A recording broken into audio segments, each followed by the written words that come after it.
नमस्कार दोस्तों, YouTube के इस लर्निंग प्लेटफॉर्म पर मैं आप सबका स्वागत करता हूं। दोस्तों, आज मैं एक नया सब्जेक्ट, एक नया विषय स्टार्ट कर रहा हूं जिसका नाम है हिंदी। दोस्तों, हिंदी की खासियत यह है कि यह सभी एग्ज़ामों में, चाहे वो यूपी पैट हो, ठीक है, एसएससी का एग्ज़ाम हो, रेलवे का हो या फिर सुपर टेट या फिर अन्य टेट वगैरह कोई भी एग्ज़ाम हो, दोस्तों यह हिंदी विषय जो है एक महत्वपूर्ण रोल प्ले करता है आपके ओवरऑल मार्क्स बढ़ाने के लिए हर एग्ज़ाम में। दोस्तों, इसकी खासियत ये भी है कि इसका सिलेबस एक तो कम है और कम सिलेबस में आप हिंदी में अच्छे खासे मार्क्स ला सकते हैं। ठीक है, तो दोस्तों आज से मैं हिंदी स्टार्ट कर रहा हूँ और आपको सीरियल वाइज हिंदी के सारे जो टॉपिक हैं वो सब्जेक्ट वाइज और वो टॉपिक वाइज आपको प्लेलिस्ट में मिल जाएंगे। तो आई होप दोस्तों आप इस वीडियो को पसंद करेंगे। ठीक है, तो दोस्तों हिंदी की शुरुआत हम करते हैं सबसे पहले वर्णमाला से। ठीक है, यहीं से हिंदी की शुरुआत होती है, वर्णमाला से। इसके अलावा जो भी हिंदी के टॉपिक होंगे वो मैं आपको अलग से करवा दूंगा। ठीक है, यह हम व्याकरण की शुरुआत कर रहे हैं वर्णमाला से। ठीक है, अब दोस्तों वर्णमाला होती क्या है, पहले हम उसको देखते हैं वर्ण किसे कहते हैं। ठीक दोस्तों, मुख से निकलने वाली प्रत्येक सार्थक ध्वनि को हम क्या बोलते हैं, वर्ण कहते हैं। और वर्णों के व्यवस्थित या सार्थक समूह को हम वर्णमाला कहते हैं। अगर वर्णों की मूल संख्या की बात की जाए तो दोस्तों ये 44 होते हैं और वर्णों की कुल संख्या 52 है। दोस्तों, हम वर्ण को 3 पार्ट में डिवाइड करके पढ़ेंगे, स्वर, व्यंजन और अयोगवाह। ठीक है, तो देखते हैं दोस्तों ये क्या होते हैं। सबसे पहले देखते हैं स्वर। स्वर दोस्तों वो होते हैं जो वर्ण स्वतंत्र रूप से बोले जाते हैं। ठीक है, जो वर्ण स्वतंत्र रूप से बोले जाएं, अर्थात जिन वर्णों का उच्चारण स्वतंत्र रूप से बिना किसी दूसरे वर्ण की सहायता से होता है, उन वर्णों को हम स्वर कहते हैं। हिंदी में स्वरों की कुल संख्या 11 मानी जाती है। ठीक है, ये कौन कौन से हैं, छोटा आ, बड़ा आ, छोटी ई, बड़ी ई, छोटा ऊ, बड़ा ऊ, री से ऋषि, ए, ऐ, ओ, औ। इनकी संख्या 11 है। और दोस्तों मात्रा के आधार पर इनकी संख्या 10 होती है, क्योंकि छोटे आ की कोई मात्रा नहीं होती, इसलिए इसे नहीं काउंट किया जाता है।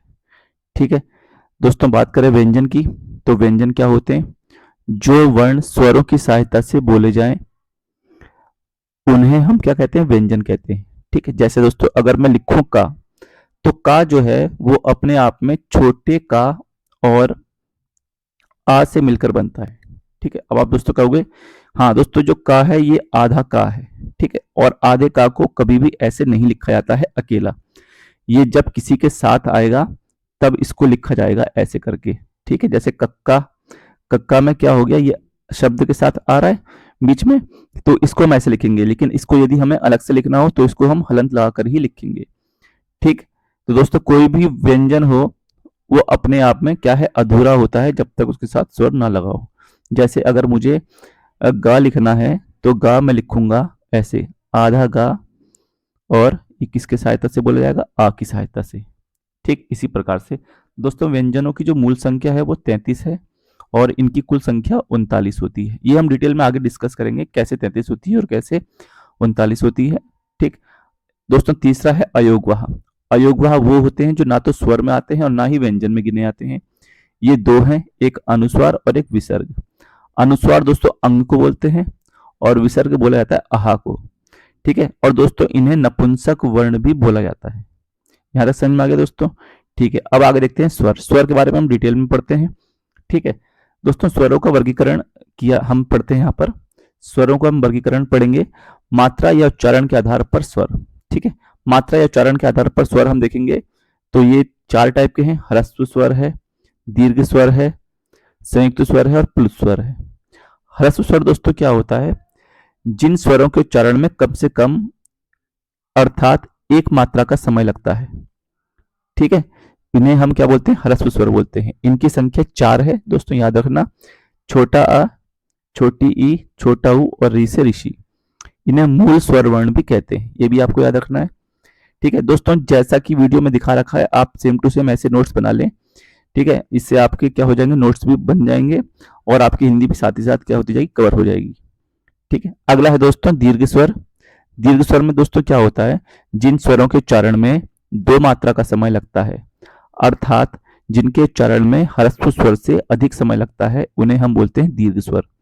इनकी दोस्तों कुल संख्या तो 7 है, बड़ा आ, बड़ी ई, बड़ा ऊ, ए, ऐ, ओ, औ। ठीक है, ये 7 हैं, लेकिन जो मूल दीर्घ स्वर है उनकी संख्या 3 होती है। ठीक है, मूल दीर्घ स्वर की संख्या 3 है और इनकी कुल संख्या 7 कहलाती है। ठीक, तो ये होते हैं हमारे दीर्घ स्वर। फिर बचे हुए जो कहलाते हैं वो स्वर संयुक्त स्वर में आते हैं। ठीक है, संयुक्त स्वर में दोस्तों 4 आते हैं हमारे। ये हैं तुम्हारे ए, ऐ और ओ, औ। ठीक है, अब इनको संयुक्त स्वर क्यों बोलते हैं दोस्तों चारों को? तो इसका कारण है, जो ए है, छोटा ए, ये छोटा आ, बड़ा आ, या फिर छोटी ई और बड़ी ई, इन दोनों के संयोग से बनता है। तो दो स्वरों से मिलकर जो बनता है वो दोस्तों कहलाता है स्वर वर्ण। ठीक है, संयुक्त स्वर। और जो बड़ा ए है, ये छोटा बड़ा आ या फिर छोटी ए और बड़ी ए, इन दोनों से मिलकर बनता है। जो दोस्तों ओ है, वो छोटा बड़ा आ या छोटा ऊ और बड़ा ऊ, इससे मिलकर बनेगा। और जो औ है, वो छोटा आ या बड़ा आ या फिर छोट ओ और औ, इनसे मिलकर बनता है। ठीक है दोस्तों, इसको हम बोलते हैं संयुक्त स्वर। अब आते हैं प्लुत स्वर पर। दोस्तों प्लुत स्वर का यूज आजकल नहीं होता है, वैदिक उच्चारणों में इनका यूज होता था। ठीक है, तो जिन स्वरों के उच्चारण में लगभग 3 मात्रा का समय लगता है, ठीक है, या फिर ये कह लें कि दीर्घ स्वर से भी अधिक का समय लगता है, उसे हम बोलते हैं प्लुत स्वर। ठीक है दोस्तों, इसका उच्चारण वैदिक ग्रंथों में होता है, आज इसका उच्चारण नहीं होता। एक चीज दोस्तों और याद रखनी है आपको, महर्षि पाणिनि के अनुसार स्वर की 3 मात्राएं हैं। ठीक है, इन्होंने स्वर की 3 मात्राएं मानी हैं, एक ह्रस्व, एक दीर्घ और एक प्लुत। ये केवल 3 ही मात्राएं मानते हैं स्वर की।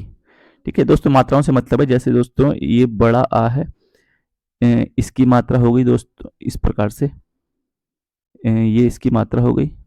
ठीक है, और जैसे छोटी ई की मात्रा है, छोटी ई की हम लगाते हैं मात्रा, ये इसकी मात्रा ये हो जाएगी इस प्रकार से। ठीक है, ये हम आगे बताएंगे कैसे और कहाँ यूज करनी है हमको। ठीक, अगला देखते हैं दोस्तों, जीव के आधार पर स्वरों का वर्गीकरण। जीव के आधार पर स्वर कितने प्रकार के होते हैं? तो दोस्तों ये 3 प्रकार के होते हैं, अग्रस्वर, मध्य स्वर और पश्च स्वर। अब दोस्तों अग्रस्वर क्या होते हैं ये देखते हैं। ठीक है दोस्तों, वो स्वर जिनके उच्चारण में जीभ का अग्रभाग कार्य करता है उसे हम बोलते हैं अग्रस्वर। इनकी संख्या 4 है और ये है छोटा ई, बड़ी ई, छोटी ए, बड़ी ए। ठीक, मध्य स्वर छोटे आ को बोलते हैं और इनके उच्चारण में जीभ का मध्य भाग कार्य करता है। पश्च स्वर दोस्तों उसे बोलते हैं जिन स्वरों के उच्चारण में जीभ का पीछे वाला भाग कार्य करता है, आ, उ, बड़ा उ, ओ और औ। अब दोस्तों कैसे पहचानेंगे? तो ये तो आपको याद करने पड़ेंगे। यदि आप देखें जोर लगाएं, जैसे आपको बोलना है आम, अगर हम आम बोल रहे हैं तो जीभ का हमारा पीछे वाला हिस्सा क्या कर रहा है? उच्चारण कर रहा है, वो उस पर जोर लग रहा है। ठीक है, ऊ से बोलेंगे अगर हम उल्लू, तो जीभ का पिछला वाला पश्चिम भाग वाला हमारा कार्य कर रहा है।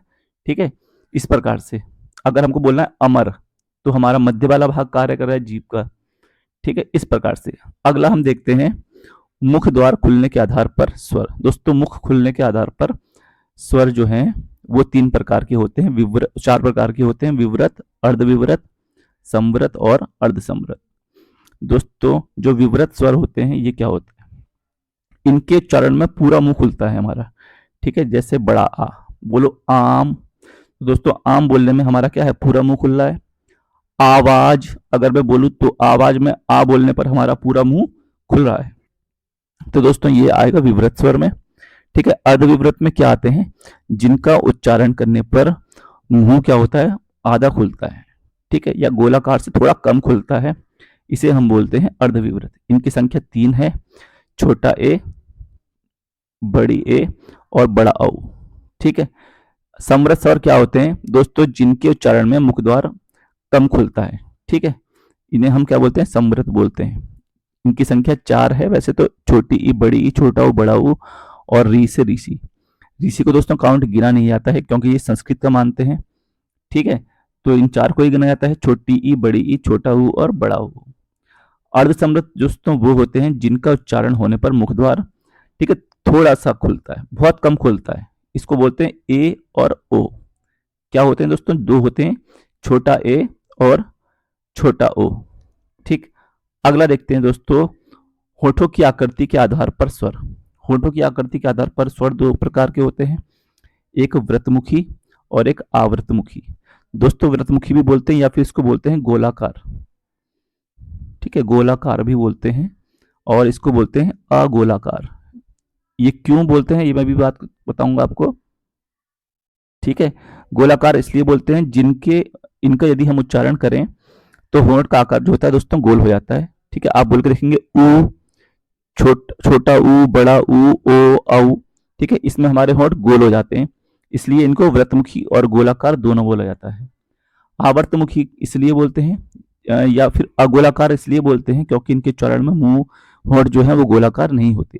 छोटा आ, बड़ा आ, ई और ए, आई, ठीक, ये हमारे कहलाते हैं आवर्तमुखी या फिर अगोलाकार। ठीक है दोस्तों, आई होप आपको समझ में आ रहा होगा। नेक्स्ट देखते हैं दोस्तों व्यंजन। ये तो हो गए हमारे स्वर। अब देखते हैं दोस्तों व्यंजन। ठीक है, व्यंजन क्या होते हैं दोस्तों? वे वर्ण जिनके उच्चारण के लिए स्वरों की आवश्यकता होती है वे व्यंजन कहलाते हैं। इनकी मूल संख्या 33 और कुल संख्या 39 है। ठीक है, मैंने बताया था दोस्तों आपको, जैसे अगर मैंने का लिखा है तो वो का किसकी सहायता से बोला जा रहा है? छोटे आ की सहायता से। ठीक है, अगर मैं खा लिख दूं तो वो भी क्या है? छोटे आ की सहायता से बोला जाएगा, खा और छोटा आ। ठीक है, तो यानी कि जिनका उच्चारण के लिए हमें स्वरों की आवश्यकता होती है वे क्या कहलाते हैं? व्यंजन कहलाते हैं। खा के साथ हम आ भी बोलते हैं। ठीक है, अब देखते हैं दोस्तों उच्चारण स्थान के आधार पर व्यंजन। ठीक है, कितने प्रकार के होते हैं दोस्तों? पहले हम काउंट कर लेते हैं। स्पर्श व्यंजन, अंतस्थ व्यंजन, ऊष्म व्यंजन, संयुक्त व्यंजन, उच्छिप्त या द्विगुण व्यंजन, नासिक्य व्यंजन, वैदिक व्यंजन और द्वित्व व्यंजन। ये सब है उच्चारण स्थान के आधार पर। इसके अलावा दोस्तों स्पर्श से लेकर के और उच्छिप्त तक, ठीक है, ये हमारे कहलाते हैं हिंदी वर्णमाला के आधार पर। ये हिंदी वर्णमाला के आधार पर है यहाँ पर। ठीक है, अब दोस्तों इसमें से देखते हैं स्पर्श व्यंजन क्या होते हैं। इनकी मूल संख्या 16 होती है और कुल संख्या 25 होती है। ठीक है, देखो इन्हें 5 वर्गों में बांटा गया है। ठीक है, ये पहला वर्ग है, ये दूसरा, ये तीसरा, ये चौथा। पहला, दूसरा, तीसरा, चौथा और ये पांचवा। ठीक है, अब दोस्तों ये क्या होते हैं? ठीक है, जैसे पहले वर्ग में क्या आते? का, चा, टा, ता, पा, ये 5 आ गए। ठीक है, ये खा, छा, ठा, था, फा, ये तीसरा वर्ग ये है, चौथा ये है और पांचवा ये है। ठीक है, तो कुल संख्या इनकी कितनी हो जाएगी? 25 हो जाती है। और मूल संख्या इनकी अगर हम बात करें तो ये कहलाते हैं यहां से लेकर के ए यहां तक, का से लेकर के धा तक। ठीक है, ये कहलाते हैं मूल स्पर्शी व्यंजन। समझ में आ गया? अगला देखते हैं दोस्तों अंतस्थ व्यंजन। अंतस्थ व्यंजन 4 हैं, इनकी संख्या 4 होती है और ये 4 हैं या, रा, ला, वा। ठीक, इसके बाद देखते हैं दोस्तों ऊष्म व्यंजन। ऊष्म व्यंजन वो होते हैं जिनके उच्चारण में मुंह से हवा निकले या फिर गर्मी पैदा हो।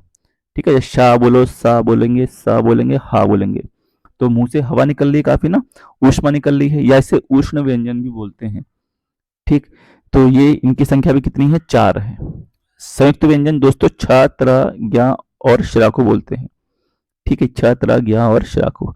इन्हें संयुक्त व्यंजन इसलिए बोलते हैं दोस्तों क्योंकि ये दूसरे व्यंजनों की सहायता से बोले जाते हैं। ठीक है, और वो दूसरे व्यंजन क्या है? ठीक है, हम देखते हैं अभी। जैसे छ है, ठीक है, तो छ जो है वो का और सा से मिलकर बोला जाएगा। का, आधा का और सा, ठीक है, इससे मिलकर बनेगा शा। ठीक, अब देखते हैं त्रा। त्रा जो दोस्तों होता है, त्रा जो है वो ता से और रा से मिलकर बनेगा।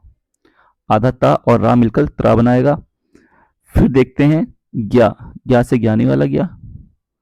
ठीक है, ये बनेगा आधे जा और या से। ठीक है, ज्या, ज्ञा नहीं बोलते हैं, ज्या बोलते हैं दोस्तों, ज्या। ठीक है, और जो श्रा है ये भी 2 से मिलकर बनेगा, आधा शा, ठीक है, और प्लस रा, श्रा। तो इसलिए दोस्तों ये संयुक्त व्यंजन कहलाते हैं। ठीक है, आई होप आपको समझ में आ रहा होगा। अगला देखते हैं दोस्तों उच्छिप्त व्यंजन। उच्छिप्त या द्विगुण व्यंजन दोस्तों ये क्या होते हैं? डा और ढा, जिनमें आगे बिंदु लगा होता है। ठीक है, इनको हम बोलते हैं उच्छिप्त या द्विगुण व्यंजन। इन्हें गौण व्यंजन भी कहा जाता है। ठीक है, अगला है दोस्तों नासिक के व्यंजन। नासिक के व्यंजन वो होते हैं जिनको बोलने में नाक से हवा निकलती है। अया ना मा, अंगा अया अणा ना मा। ठीक है, ये है पांचवें वर्ग में। ये पांचवें वर्ग के सारे पांच वर्ण नासिक के व्यंजन कहलाते हैं। उसके बाद दोस्तों वैदिक व्यंजन आता है। इसका उपयोग वेदों में होता है, वेद पढ़ने में। ठीक है, यहाँ पर हिंदी में इसका यूज नहीं होता। दोस्तों द्वित्व व्यंजन किसे कहते हैं? जिसमें जैसे जिस वर्ण के बाद उसी वर्ण का दोबारा रिपीट होता है, उसे द्वित्व व्यंजन कहते हैं। ठीक है, जैसे अन्न में आधा ना है और पूरा ना है। कक्का में आधा का है और पूरा का है। सच्चा में आधा चा और एक पूरा चा है। ठीक है दोस्तों, ये जो है का वर्ग के सारे वर्ण है। ये चा वर्ग के वर्ण है सारे। ठीक है, ये टा वर्ग के वर्ण है और ये ता वर्ग के हैं वर्ण और ये पा वर्ग के। ये भी याद रखना दोस्तों, ये का वर्ग है। ठीक है, जो पहला शब्द है वर्ण दिख रहा है तो मैं आपको वही है। ठीक है, इसमें का दिखा है पहले तो ये का वर्ग में आता है। ठीक, ये का वर्ग है और इसमें आपको दिख रहा है चा, तो ये चा वर्ग के हैं सारे। कभी कभी एग्जाम में ये पूछता है कि निम्न में से कौन सा चा वर्ग में शामिल है, नहीं है। तो चा वर्ग में छा जा झा या, ये सब चा वर्ग में आएंगे। टा वर्ग में दोस्तों ये आएंगे सारे के सारे टा वर्ग में। ठीक है, ठा डा ढा अणा। ता वर्ग में दोस्तों था दा धा ना, ये सब आएंगे। और पा वर्ग में फा बा बहा मा, ये भी आपको याद रखना है। हाँ, इसके अलावा दोस्तों ये रह गया है अर्ध स्वर। अर्ध स्वर में दोस्तों या और वाह आते हैं। ठीक है, इनको अर्ध स्वर में गिना जाता है। अभी मैं बता रहा हूं आपको कि क्यों गिना जाता है अर्ध स्वर में। ठीक है, जैसे दोस्तों या है तो हम कई बार क्या होता है, या को लिख देते हैं जैसे आए आए। ठीक है, ऐसे भी लिख देते हैं। और आए हम ऐसे भी लिख देते हैं। और दोस्तों दोनों ही सही है। ठीक है, तो ये स्वर की जगह हमने किसका इस्तेमाल कर दिया? व्यंजन का इस्तेमाल कर दिया है। ठीक है दोस्तों, तो इसका हम यूज क्या है, स्वर की तरह ही करते हैं, इसलिए ये अर्ध स्वर कहलाते हैं। ठीक है, जैसे आजकल हमने क्या बोल दिया, हमने बोला कौआ कौआ। ठीक है, आ है और इसको हम ऐसे भी लिख सकते हैं कौआ। ठीक है, तो दोस्तों ये वाह वाला उदाहरण है। हम जैसे लिख दें महिलाएं, महिलाएं ऐसे भी लिखा जाता है और दोस्तों महिलाएं ऐसे भी लिखा जाता है। ठीक है, ये दोनों ही सही हैं। तो ये की जगह हमने ए का इस्तेमाल कर दिया या ए की जगह हमने ये लगा दिया, तो दोस्तों ये गलत नहीं है, सही है। इसलिए या और वा को अर्ध स्वर में गिना जाता है। ठीक है दोस्तों, ये भी आपको याद रखना है, अर्ध स्वर में या और वा आते हैं। अगला देखते हैं दोस्तों, वायु संवेग के आधार पर वर्ण। वायु संवेग के आधार पर दो प्रकार के होते हैं, अल्प प्राण और महाप्राण। अल्प प्राण दोस्तों वो होते हैं कि प्रत्येक वर्ग का पहला, तीसरा और पांचवा वर्ण प्लस में या, रा, ला और वा। ठीक है, अब पहला, तीसरा, पांचवा वर्ण कौन सा है दोस्तों, ये देख लेते हैं। पहला, तीसरा, पांचवा वर्ण ये है का है, चा है, टा है, ता है, पा। ठीक है, ये पहला वर्ग है, ये तीसरे वर्ग के हैं सारे और ये पांचवें वर्ग के। ठीक है, आपसे एग्जाम में पूछेगा कि टा जो है अल्प प्राण है या महाप्राण है, तो टा दोस्तों अल्प प्राण है। ठीक है, ठा जो है वो अल्प प्राण नहीं है। ठा दूसरे वर्ग में आ रहा है तो ये अल्प प्राण नहीं है। आई होप आपको समझ में आ रहा होगा। अब दोस्तों महाप्राण में क्या है, महाप्राण में प्रत्येक वर्ग का दूसरा और चौथा वर्ण प्लस श स हा, ये चारों आएंगे तो ये कहलाते हैं महाप्राण। इसके बाद देखते हैं दोस्तों तारत्व और स्वर तंत्रियों के आधार पर व्यंजन। ठीक है, तो स्वर तंत्रियों के आधार पर व्यंजन देखते हैं, दो प्रकार के होते हैं, घोष और अघोष। घोष को सघोष भी बोलते हैं। इसमें प्रत्येक वर्ण का तीसरा, चौथा, पांचवा वर्ण शामिल होता है, साथ में या, रा, ला, वा और इसमें ह भी जुड़ जाता है। अघोष की बात करें तो प्रत्येक वर्ण का पहला और दूसरा वर्ण और साथ में श, सा और सा। ठीक है, ये तीनों साथ में आ जाते हैं अघोष वर्ण में। ठीक है, इसके अलावा दोस्तों कुछ व्यंजन और हैं, जैसे पार्श्विक व्यंजन, इसे ला को पार्श्विक व्यंजन बोला जाता है। लुंठित या प्रकंपी व्यंजन को रा बोला जाता है, रा को बोलते हैं लुंठित व्यंजन। वतस्य वर्ण में दोस्तों चार आते हैं, रा, ला, जा, सा, इनकी संख्या 4 है। स्पर्श संघर्षी की संख्या भी 4 है, चा, छ, जा, झा। ठीक है, ये भी आपको याद रखना है। हिंदी में फारसी भाषा के 5 वर्ण हैं, का, खा, ग, ज, फा। इनके नीचे दोस्तों जो बिंदी लगी है इसको हम बोलते हैं नुक्ता। ठीक है, इसे बोलते हैं बिंदी को नुक्ता। नुक्ता लगाने से दोस्तों क्या होता है, शब्द के अर्थ बदल जाते हैं। ठीक है, कैसे बदलते हैं, जैसे अगर मैं बोलूं सजा, एक सजा दोस्तों ये हो गया और एक सजा हो गया ये वाला। ठीक है, इस सजा का मतलब है पनिशमेंट और इस सजा का मतलब है डेकोरेशन। ठीक है, तो ये अलग अलग है। मतलब जैसे मैं बोल दूं खुदा, तो एक खुदा का मतलब है दोस्तों ईश्वर, और एक खुदा का मतलब है, इस खुदा का मतलब है दोस्तों ईश्वर, और इस खुदा का मतलब है गड्ढा। ठीक है, इस प्रकार से ये अर्थ बदल देते हैं शब्दों के। हिंदी में दोस्तों तुर्की भाषा के दो वर्ण हैं, एक डा है और एक ढा है। ठीक है, अंग्रेजी भाषा का एक ही वर्ण है और ये है औ। याद रखना दोस्तों, पहचानेंगे कैसे, ये बहुत काम आएगा। जैसे कोई वर्ड शब्द आ गया आपके पास कॉफी, एग्जाम में पूछेगा ये किस भाषा का शब्द है, तो दोस्तों ये अंग्रेजी भाषा का शब्द है। ठीक है, कॉफी हो गया आपका, और दोस्तों और क्या शब्द होगा इसमें, कॉफी और नॉन वेज। ठीक है, ये भी आपके क्या है, अंग्रेजी भाषा के शब्द हैं। ठीक है, ऑफिस, ऑफिस में भी यही लगता है, चंद्रबिंदु, चंद्रमा, इसको भी हम दोस्तों, ये भी अंग्रेजी भाषा का क्या है, शब्द है। ठीक है, अगला देखते हैं, इनके दोस्तों उच्चारण स्थान देखते हैं, वर्णमाला और उनके उच्चारण स्थान। ठीक है, ये कहाँ से बोले जाते हैं, इनका उच्चारण कहाँ से होता है। ठीक, तो दोस्तों कंठ से बोला जाता है का, खा, गा, घा, ड़ा। ठीक है, हा और विसर्ग, ये बोले जाते हैं कंठ से। ये दोस्तों सारे के सारे व्यंजन हैं और इधर वाले स्वर हैं। स्वर में दोस्तों छोटा बड़ा कंठ से बोला जाता है। तालु की अगर मैं बात करूं तो तालु से चा, छा, जा, झा, ठीक है, या, शा और ज्ञा, ये तालु से बोले जाते हैं। तालु दोस्तों हमारे जो मुख का यहां से बोला जाता है, ये वाला हिस्सा होता है दोस्तों, यहां से बोला जाता है तालु से। ठीक है, थोड़ा सा नीचे होता है, ऐसे बन गया दोस्तों ये थोड़ा सा। ठीक है, ये कंठ हो गया यहाँ पे हमारा, इसके नीचे दोस्तों तालु हो जाएगा हमारा, तालु। ठीक है, यहाँ से उच्चारण होता है।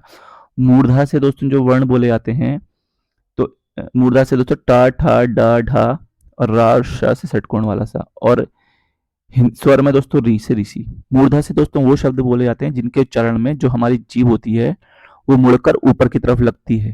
ठीक है, यदि आप बोलेंगे टाको तो आपकी जीभ मुड़कर ऊपर की तरफ लगेगी, यानी कि बेलनाकार हो जाएगी जीभ हमारी।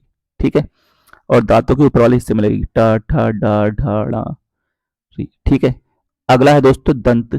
दंत में ता, था, दा, धा, ला, सा। ठीक है, ये वो वर्ण है जिनके उच्चारण में जो जीभ होती है हमारी वो दांतों पर लगती है। ठीक है, और दोनों दांतों पर लगती है। ओष्ठ में दोस्तों क्या होता है, छोटा ऊ और बड़ा ऊ है स्वर में, और इसमें है पा, फा, बा, भा। ये दोनों में क्या होता है, हमारे होंठ आपस में मिलते हैं। ठीक है, ओष्ठों में। दंतोष्ठ से बोलते हैं वा को। कंठ और मूर्धा से दोस्तों छा को बोलते हैं। मैंने बताया था छा जो है वो का और सा से मिलकर बना है ना। और दोस्तों का कहाँ से बोला जाता है, कंठ से, और सा से षटकोण जो है वो मूर्धा से बोला जाता है। ठीक है दोस्तों, ये मूर्धा। ठीक, इसलिए ये कंठ मूर्धा से बोला जाता है। त्रा दोस्तों दंत मूर्धा से बोला जाता है। क्यों बोला जाता है दोस्तों दंत मूर्धा से, त्रा मैंने बताया था ये ता और रा से मिलकर बनता है। तो ता से दोस्तों जो बोलते हैं हम ता का उच्चारण दोस्तों कंठ से होता है। ठीक है, सॉरी दंत से होता है ता का, ये है ता है ना। और जो रा है, रा का होता है मूर्धा से। ठीक है, ये। अब दोस्तों ऐसे ही श्रा है। श्रा की अगर मैं बात करूं तो श्रा शाह प्लस रा से मिलके बना है ना। शाह और रा से मिलके बना है श्रा। तो शाह किससे बोला जाता है, तालु से। ठीक है, शाह देखो तालु से, और रा जो है वो हमारा मूर्धा से है, तो ये तालु मूर्धा हो गया। ठीक है, अब बच्चे नासिक के, जो नाक से बोले जाते हैं, अइया, अंगा, अइया, अणा, ना, मा। दोस्तों ये पांचों कहलाते हैं नासिक के व्यंजन। ठीक है, तो दोस्तों आई होप कि आपको ये वीडियो पसंद आई होगी। दोस्तों इससे उम्मीद है कि कोई वर्णमाला से आपका क्वेश्चन छूटेगा नहीं। ठीक है, धन्यवाद दोस्तों। दोस्तों टॉपिक से रिलेटेड कुछ इंपॉर्टेंट प्रश्न है, तो चलिए देखते हैं। हमारा पहला प्रश्न है, भाषा की सबसे छोटी इकाई क्या है? तो दोस्तों भाषा की सबसे छोटी इकाई है वर्ण। ठीक है, इसका सही उत्तर हो जाएगा ऑप्शन डी, वर्ण। ठीक है, वर्णों के व्यवस्थित समूह को वर्णमाला कहते हैं। अगला प्रश्न देखते हैं, वर्णमाला किसे कहते हैं? तो दोस्तों वर्णमाला जो कहते हैं, वर्णों के व्यवस्थित समूह को कहते हैं। Option D is the correct answer. अगला प्रश्न देखते हैं, निम्न में से कंठ्य ध्वनियां कौन सी हैं? तो कंठ्य ध्वनियां दोस्तों का और खा हैं, यह कंठ से बोली जाती है। अगला प्रश्न है, स्थान के आधार पर बताइए कि मूर्धन्य व्यंजन कौन से हैं? तो दोस्तों मूर्धन्य व्यंजन है आपके डा और ढा। मूर्धन्य व्यंजन वो होते हैं जिनको उच्चारण करने पर जो जीभ है वो टेढ़ी होकर ऊपर दांतों पर लगती है। ठीक है, ये बेलनाकार होकर ऊपर दांतों पर लगती है। इन्हें हम उत्क्षिप्त व्यंजन भी बोलते हैं। ठीक है, अगला देखते हैं, निम्न में से अल्प प्राण वर्ण कौन से हैं? तो दोस्तों अल्प प्राण वर्ण है आपके का और गा। ठीक है, कौन से? का और गा। दोस्तों अल्प प्राण कौन से होते हैं? प्रत्येक वर्ग का पहला, तीसरा और पांचवा वर्ण। ठीक है, और प्लस या, रा, ला और वा, ये सब कहलाते हैं आपके अल्प प्राण। ठीक है, तो इसका सही उत्तर हो जाएगा ऑप्शन बी। अगला देखते हैं, निम्न में से नासिक्य व्यंजन कौन सा है? नासिक्य व्यंजन दोस्तों इसमें है अइया। ठीक है, ये जो अइया है, ठीक है दोस्तों, ये आपका कहलाता है नासिक्य व्यंजन। Option B correct answer. अगला है, ए आई वर्ण क्या कहलाते हैं? तो दोस्तों ए आई वर्ण कहलाते हैं कंठ तालव्य। ठीक है, और कैसे कहलाते हैं दोस्तों? मैंने जो बताया था, ए जो है वो छोटा आ या बड़ा आ, ठीक है, या छोटी ई और फिर बड़ी ई से मिलकर बनेगा, बताया था ना। और दोस्तों ये जो बोले जाते हैं ये कंठ से बोले जाते हैं। ठीक है, और जो ई है दोस्तों ये बोले जाते हैं तालु से। ठीक है, तो ये मिलके बन जाएगा कंठ तालव्य या कंठ तालु। तो इसका सही उत्तर हो जाएगा ऑप्शन डी। अगला प्रश्न है, हिंदी वर्णमाला में अयोगवाह वर्ण कौन से हैं? तो दोस्तों अयोगवाह वर्ण होते हैं अंग और आहा। ठीक है, इसमें से जो अंग है इसे अनुस्वार बोलते हैं, ये भी बता चुका हूं। ठीक है, और जो आहा है इसे बोलते हैं विसर्ग। ठीक है, इसे बोलते हैं विसर्ग। अगला है, निम्न में बताइए कि किस शब्द में द्वितीय व्यंजन है? पुनः, इलाहाबाद, दिल्ली और उत्साह। तो दोस्तों दिल्ली में क्या है? द्वितीय व्यंजन है। द्वितीय व्यंजन बताया था दोस्तों मैंने, जिस वर्ण के बाद वही वर्ण जब आता है तो उसको हम द्वितीय व्यंजन कहते हैं। जैसे सच्चा में चा जो है दोस्तों द्वितीय व्यंजन है। अगला है, शा सा सा हा में कौन से व्यंजन है? दोस्तों यह है आपके संघर्षी व्यंजन। ठीक है, इन्हें संघर्षी व्यंजन या फिर ऊष्म व्यंजन भी बोलते हैं।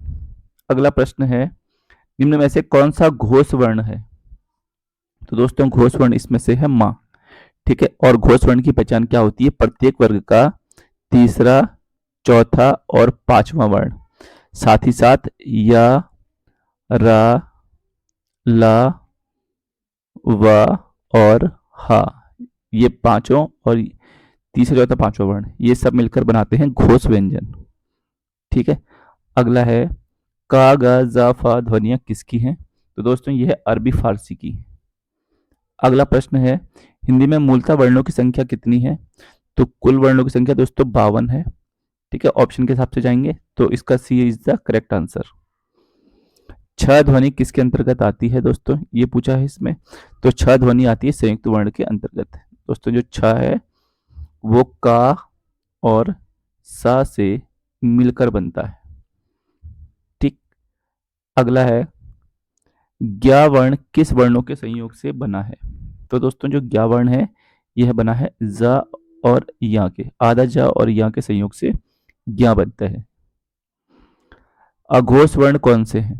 तो दोस्तों अघोष वर्ण है इसमें से सा। ठीक है, अघोष वर्ण होते हैं दोस्तों पहला, प्रत्येक वर्ग का पहला, दूसरा और साथ में शा, सा और सा, ये तीनों मिला के बनते हैं अघोष वर्ण। अगला है घा का उच्चारण स्थान कौन सा है? तो दोस्तों का खा गा घा, घा जो है वो कंठ से बोला जाता है। ठीक है, इसका सही उत्तर होगा ऑप्शन बी। इनमें संयुक्त व्यंजन कौन सा है? ऑप्शन के हिसाब से देखना है हमें संयुक्त व्यंजन। तो संयुक्त व्यंजन ज्ञ है, बताया है पीछे, जा और या से मिलकर बनता है। छ वर्ण किसके योग से बना है? दोस्तों का और सा के योग से छ वर्ण बना है। ऑप्शन ए करेक्ट आंसर होगा। हिंदी वर्णमाला में स्वरों की कुल संख्या कितनी है? तो स्वरों की कुल संख्या बताई थी दोस्तों 11 मानी जाती है। ठीक। अगला है निम्नलिखित में कौन ट वर्ग नहीं है? तो दोस्तों ट वर्ग में देखो ट आएगा, ठ आएगा, ड आएगा, ढ आएगा, अण आएगा। ठीक है, तो ट भी ठ भी है इसमें, ठ भी है, अणा भी है, बचा घा। तो इसका सही उत्तर हो जाएगा ऑप्शन डी। ठीक है, ये किस वर्ग में आएगा दोस्तों? ये क वर्ग में आएगा। क, ख, ग, घ, ड़। ठीक है, ये आएंगे क वर्ग में सारे के सारे। अगला प्रश्न है निम्नलिखित में से कौन सा पश्च स्वर है? ठीक है दोस्तों, तो जो पश्च स्वर है वो है पड़ा आ। ठीक। अगला प्रश्न है निम्नलिखित में से कौन अयोगवाह है? तो दोस्तों अयोगवाह किसे कहते हैं दोस्तों? अयोगवाह कहते हैं विसर्ग को। ठीक है। अगला प्रश्न देखते हैं, छ ध्वनि का चौरण स्थान है। छ ध्वनि का चौरण स्थान है तालव्य से। निम्नलिखित में से कौन एक संयुक्त व्यंजन नहीं है? तो दोस्तों इसमें से संयुक्त व्यंजन की अगर मैं बात करूं तो सा नहीं है। ठीक है, बाकी के तीनों संयुक्त व्यंजन है। तालव्य व्यंजन कौन सा है 226वें में? तो तालव्य व्यंजन इसमें पूछा है। तो तालव्य व्यंजन वो होते हैं जिसमें जब हम वर्णों का चारण करते हैं तो हमारे तालुवे का यूज होता है, तालु से बोलते हैं हम। ठीक है, कंठ के बाद तालु का नंबर आता है, चा छा जा झा। अगला है यार अलावा किस वर्ग के व्यंजन है? तो दोस्तों ये हम पढ़ चुके हैं, यार अलावा अंतस्थ व्यंजन है। ठीक है, 27 का सी आंसर हो जाएगा। अगला है अंतस्थ और उसमें वर्ण कितने हैं? अंतस्थ और दोस्तों क्वेश्चन में मिसिंग हो गया है, अंतस्थ और ऊष्म दोनों को मिलाकर 4 अंतस्थ होते हैं, 4 ऊष्म होते हैं। ठीक है, दोनों को मिलाकर होते हैं दोस्तों 8। तो इसका सही उत्तर हो जाएगा ऑप्शन सी। दोस्तों आई होप आपको ये वीडियो पसंद आई होगी। यदि वीडियो पसंद आए तो प्लीज़ इसको लाइक, सब्सक्राइब एंड शेयर जरूर करें। धन्यवाद।